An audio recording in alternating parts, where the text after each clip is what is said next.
नमस्कार, आप देख रहे हैं फोकस भारत। सनसनीखेज चर्चा का विषय दक्षिण एशिया में तनाव की गहरी छाया मंडरा रही है। भारत और पाकिस्तान के बीच संबंध एक नाजुक मोड़ पर है और सीमा पर बढ़ती सैन्य गतिविधियां तथा तीखे बयानों ने आशंकाओं को जन्म दिया है। हर तरफ एक अनिश्चितता का माहौल है, जहां लोग ये सोचकर सहमे हुए हैं कि आगे आखिर क्या होगा।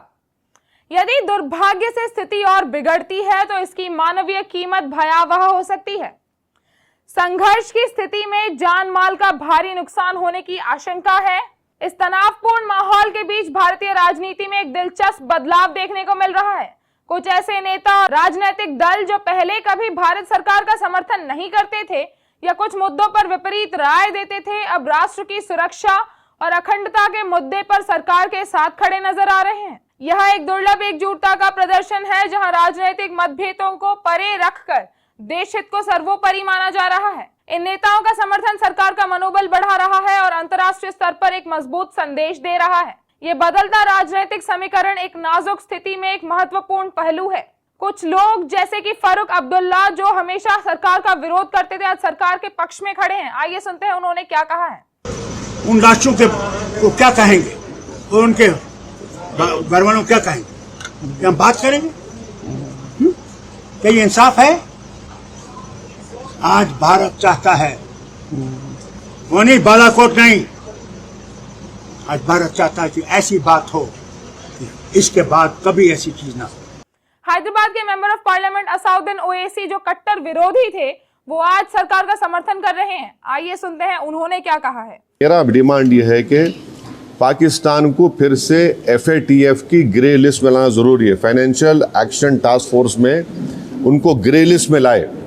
ग्रे लिस्ट में लाए तो उनको ये देखिए, इलीगल पैसों से फाइनेंस करे टेररिज्म ये लोग, कोई वाइट का पैसे नहीं कि इलीगल पैसे से। तो FATF की दोबारा लिस्ट की ग्रे लिस्ट में पाकिस्तान को डालना जरूरी है। हम डिमांड करेंगे ये गवर्नमेंट से कि उनको FATF के ग्रे लिस्ट में डालो आप, तभी जाकर उनका होगा। और हम लोग पूरा उन पर साइबर अटैक करना, हमारे पास एथिकल हैकर्स है, हमारे पास नेवल और एयरफोर्स ब्लॉकेट कर सकते, इंटरनेशनल लॉ में कर सकते हम।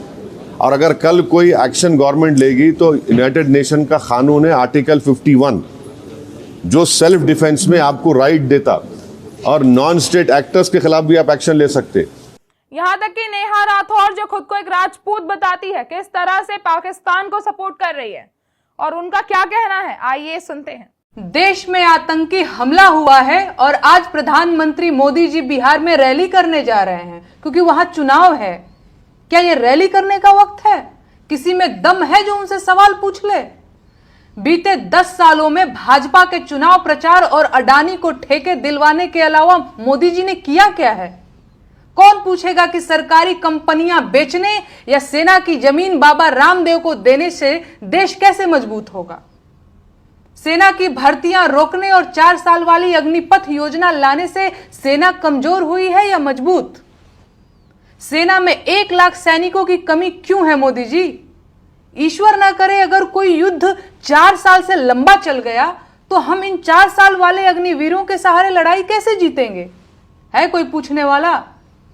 ट्रंप के दबाव में अमेरिका से खराब लड़ाकू विमान लेने पर देश की ताकत में कैसे इजाफा होगा? बताइए। धन्यवाद। अगर आपको ये वीडियो अच्छी लगी हो तो इसे ज्यादा से ज्यादा लाइक और शेयर करें और हमारे चैनल को फॉलो कर लें।